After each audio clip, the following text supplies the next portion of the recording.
इसलिए कौन से ऐसा विज्ञ पुरुष होगा जो जीवन की सिद्धि के लिए भक्तों की ये संगति नहीं करना चाहिए। प्रहलाद महाराज कहते कि को न को वही न सेवे न मुकुंद विक्रम, मुकुंद की जो परम श्रद्धालु भक्त उनके संग करना कौन नहीं चाहेगा। यदि कोई भगवत धाम को प्राप्त करना चाहता है, भगवत प्रेम को प्राप्त करना चाहता है, ऐसा कौन व्यक्ति है जो साधु के संग नहीं करना चाहेगा। हाँ, इसलिए साधु संग सर्वशास्त्र का है, लव मात्र साधु संगे सर्वसिद्धि है। हाँ, लव मात्र का सुबह भी ऐसा चर्चा हुआ था थोड़ा, तो इसलिए इसको समय के आधार पर इसको विस्तार नहीं कर रहे। तो साधु के संग की विशेष महत्ता को यहाँ पर प्रदर्शित किया गया है। प्रहलाद महाराज ने कहते हैं साधु संग, हे प्रभु हमें ये दीजिए। मनुष्य के लिए ये सबसे मूल्यवान चीज़ है, क्या दुर्लभ चीज़ है साधु संग।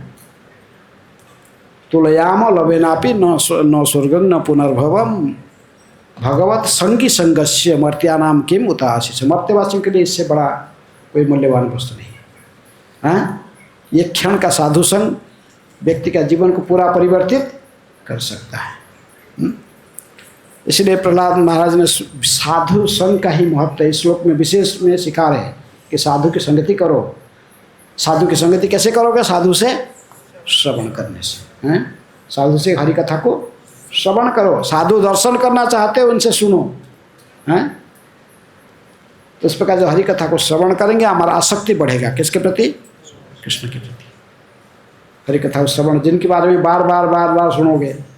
रुक्मिणी का आसक्ति कृष्ण में बढ़ा। कैसे?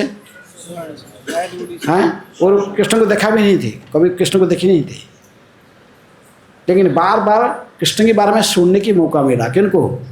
रुक्मिणी को। नारद मुनि बार बार आकर उनको कृष्ण के बारे में बोलते थे। इसलिए आसक्ति बढ़ता है। कोई किसी की बात में बार बार सुनोगे फिर आपका आसक्ति उसी मार्ग में जाएगा। इसलिए कृष्ण के बारे में वर्णन, कृष्ण के प्रति आसक्ति यदि बढ़ाना है तो इनकी वर्णन श्रीमद् भागवत में, भक्ति ग्रंथों में इसको पढ़ के हमें आसक्ति बढ़ा सकते हैं।